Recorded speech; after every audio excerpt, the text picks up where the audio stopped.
Olá pessoal, bem-vindos ao episódio 21 do Critical Role, onde os aventureiros estão numa disputa para recuperar um brinco mágico e vencer uma competição. E eles conseguiram uma boa dianteira em relação aos seus adversários, mas agora precisam enfrentar duas criaturas ameaçadoras. Ou será que eles podem só pegar o brinco e fugir? Gruntar aqui na área, trazendo para você curtir mais de 30 anos de experiência jogando RPG. E a gente vem para mais um episódio do RRR, Resumo, Resenha e Review, onde eu faço uma explicação maneiríssima, sinistrona, um resumo de cada episódio dessa terceira temporada do Critical Role. De maneira dinâmica, eu vou contando tudo pra você que aconteceu no episódio. E lá no final, algumas considerações sobre o que tá rolando com a campanha. Então vamos, porque dois golems de barro sinistros surgem, enquanto os jogadores estão divididos entre quebrar a redoma de vidro e lutar com as criaturas. É uma redoma de vidro sinistrona, muito dura, que protege esse brinco, e eles têm que quebrar, dar muita pancada, resistente à magia. Foi difícil quebrar. A Imogen consegue fazer uma magia de comando muito boa, duplicando e acertando as duas criaturas que falharam no save e são obrigadas a usar sua ação para se jogar no chão. O problema é que isso ludibriou a Laudina, que achou que as criaturas estavam incapacitadas, foi se reposicionar e é detonada com 2 ataques de oportunidade que derrubam ela com 0 pontos de vida. O mestre ainda explica que a magia da Imogen não tira a reação das criaturas. É uma magia de primeiro nível e ia impedir que elas usem suas ações, mas o resto do monstro tá completamente ativo. A Ashley não veio jogar, então sua personagem, a Farne, estava sendo comandada pela Laura, né, a dona da Imogen. Ela consegue curar a companheira que tinha acabado de cair, tirando ela da beira da morte. Teve uma parada engraçada que foi o episódio inteiro a Laura imitando a Ashley, como que ela representa a Farne. Foi maneiro isso. No Critical Role, quando alguém não aparece para jogar, o personagem dessa pessoa é comandado pelos outros jogadores. E ele pode agir, interagir, salvar o grupo e tudo mais. É uma maneira de jogar que o Matt usa, até hoje funciona bem. Eu particularmente não gosto muito, mas funciona, é o jeito deles jogarem. Chatney consegue finalmente quebrar o vidro e passar a mão no brinco. E aí, cara, todo mundo começa a sair correndo. A galera tava desesperada para fugir com medo dos golems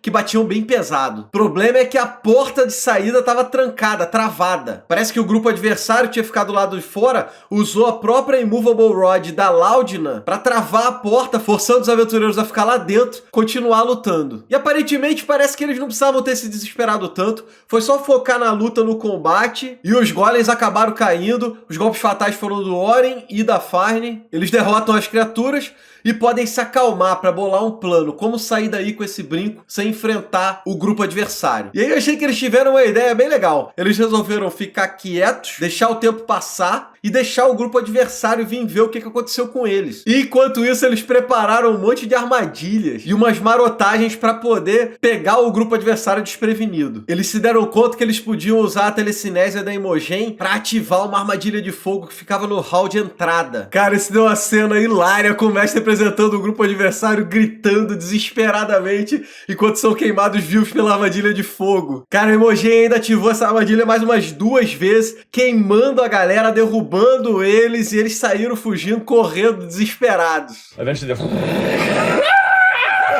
like subsides. Berhouse então deixa o salão principal, subindo pelas escadas na direção de sair da mansão. Mais à frente eles encontram o grupo adversário completamente desmantelado, 2 caras caídos inconscientes por causa da armadilha de fogo. Eles acabam ajudando, estabilizando os dois, curando eles. Isso deixou o clima mais ameno, mais tranquilo. Depois da conversa eles conseguem convencer os adversários de que eles não pegaram o brinco, que foi uma parada sinistra demais, eles quase morreram e vão desistir do desafio, estão saindo do museu. Deu a impressão que enquanto eles estavam indo pra fora, o grupo adversário ia tentar buscar o brinco que teoricamente ainda estava lá. O Ash então se mostra extremamente irritado com os desafios, armadilhas sendo mortais.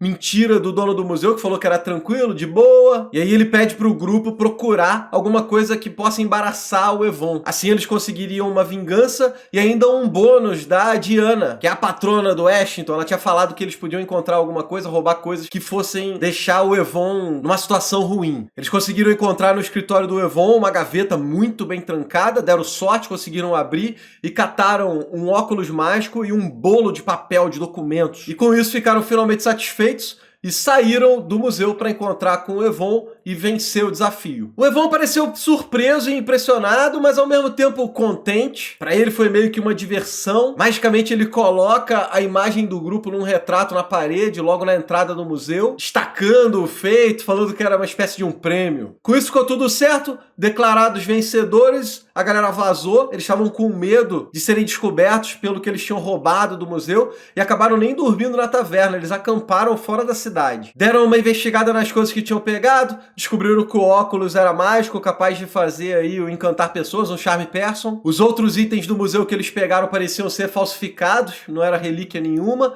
e eles cataram aquele bolo de documentos, mas estava protegido magicamente. Acaba demorando um pouco, mas eles conseguem descobrir que precisa de um frio intenso perto das páginas para permitir a leitura. A maioria dos papéis são cartas entre vários negociantes de artefatos pelo mundo, mas um deles chama atenção porque tem uma assinatura que aparece muitas vezes. E apesar de parecer complicado, o Oren tinha isso na cabeça, reconheceu a assinatura como sendo de um cara chamado Spiraling Chain, que é o chefe de um sindicato do crime chamado The Clasp. Esse sindicato aparece na primeira campanha do Critical Role, é o sindicato que o Vex fazia parte. Sempre o Matt, quando pode, traz alguma referência lá da campanha passada, da primeira campanha, como eu sempre falo pra vocês, deixando o mundo muito mais vivo, muito mais real pros jogadores. Porque essa galera aí pode nem saber quem é o Clasp, mas os jogadores têm na mente deles essa parada, e isso desperta essa sensação de mundo vivo.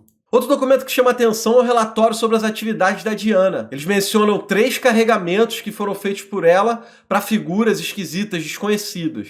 E a gente pegou que isso aí está diretamente relacionado à história do Washington, porque ele lembra mais ou menos dessas caixas. Quando ele fez a incursão, que ele foi pego lá na Diana, que ele ficou devendo. Tinha alguma coisa a ver com isso, a gente só vai poder descobrir isso mais pra frente. De qualquer forma, o Washington tirou esses documentos específicos do bolo dos outros documentos que ele ia entregar pra Diana. Por último, tinha o recibo de uma compra de uma lança espiritual e uma escultura de metal. As duas eram relíquias que estavam lá no museu e com certeza eram falsas, esse recibo mostra isso. Antes de voltar para Julsar, Chetney e Oren vão até a loja de brinquedos. Eu comentei lá atrás, né, que o Chetney tinha ficado com a pulga atrás da orelha quando soube que o dono da loja tinha alguma coisa a ver com o tal do Oltigar. Então ele vai lá e tem uma espécie de um desentendimento, um princípio de briga. Quase que dá uma treta danada, mas de qualquer forma depois o Chetney explica que esse Oltigar foi seu mentor, que ele odeia muito esse cara, que ele é uma pessoa terrível, que traiu o artesanato. Um mistério danado, mas fica nisso, a gente vai descobrir mais depois. E aí, pra movimentar o episódio, quando eles estavam indo embora, foram interceptados pelo Stanny, aquele estudioso que ajudou eles com a lua da Imogen e o assassinato dos gêmeos. Esse Stanny parece meio nervoso e dá uma dica pros aventureiros. Ele diz que existe um grupo de estudiosos que são chamados de Green Verity. Ele diz que é um grupo focado em desmascarar segredos e conspirações históricas, que são pessoas pacíficas, mas que a curiosidade deles pode levar a perigo, já que eles acabam investigando pessoas importantes, pessoas poderosas, que não querem saber desses mistérios sendo revelados, não querem atenção, não querem nada. Parece que os gêmeos tinham se unido a esse grupo. O Stanny pede ainda que eles procurem um velho amigo, um professor, lá na cidade de Ills, e deixa com eles uma carta de recomendação, para que eles possam conversar com esse professor e ficar de boa, eles serem ajudados. Para mim isso foi legal, porque quando os aventureiros estavam investigando a morte dos gêmeos, eu tive a impressão que a pista esfriou demais. Eles ficaram sem ter como dar um passo à frente, o jogo acabou virando pro esquema da lua, da Imogen, só que o Oren ficou sem ter um ponto mais sólido para poder perseguir. E pra mim, essa abordagem que o Stanny fez foi a maneira do mestre consertar esse problema. Que agora sim ele entrega algo sólido pro Oren poder continuar a sua investigação. Ele agora tem um próximo passo pra poder dar. Aí eu não sei se isso foi uma falha na preparação do jogo anterior, que ficou faltando essa pista, ou se o mestre só decidiu isso depois, apresentando agora um grupo que pode estar envolvido com a morte dos gêmeos. Eu mesmo muitas vezes vou fazendo isso, vou decidindo depois, de acordo com a campanha vai andando, o que tá realmente acontecendo. Vamos ver aí como é que essa história vai se desenrolar, mas o fato é que agora tem um ponto a mais pro Oren poder investigar. O grupo finalmente deixa a cidade. A viagem de volta foi tranquila, muito diferente da viagem de ida, que teve ali todo dia um encontro aleatório, rolagem de dados, percepção, acampamento, conversa e tudo mais. Eu gosto muito de como o mestre tem essa preocupação em não deixar as coisas repetitivas. Acabou de fazer uma viagem maneiríssima, mas se fizesse a mesma coisa na volta, podia ficar chato. Ele simplesmente acelera o jogo e leva os aventureiros de volta até a cidade principal. E isso também a deixa para nossas considerações finais. Posso só pedir para você aquele like maroto no vídeo? Não custa nada pra você, vale muito pra mim, e dizem que quem dá like no vídeo do tio Gruntar tem aí a rolagem de dados abençoada. De qualquer forma, termina assim o arco dessa cidade, essa viagem que os aventureiros fizeram, e com esse trabalho feito, parte da história do Washington é resolvida. Teoricamente, quando ele voltar, conversar com a Diana, seu débito vai estar pago. Mas eu fico com a sensação, pelo documento que ele pegou, que ele retirou,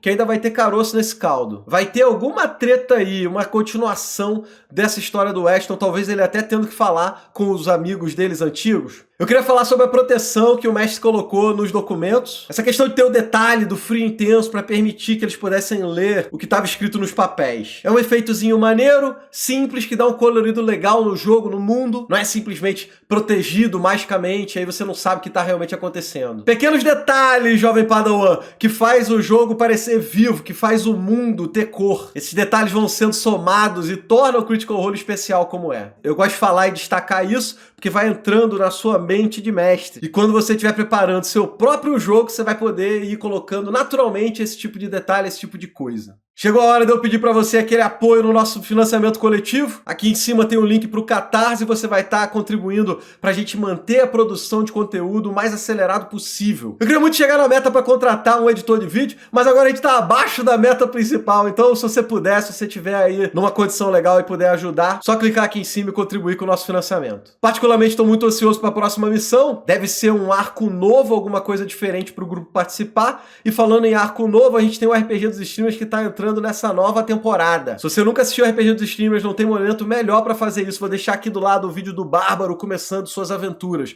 São jogos individuais, mano a mano, uma outra pegada que fica legal de assistir também. Só clicar aí pra dar aquela olhada. E com isso, vou dando meu adeus, meu até logo e o meu grande abraço. Valeu, galera!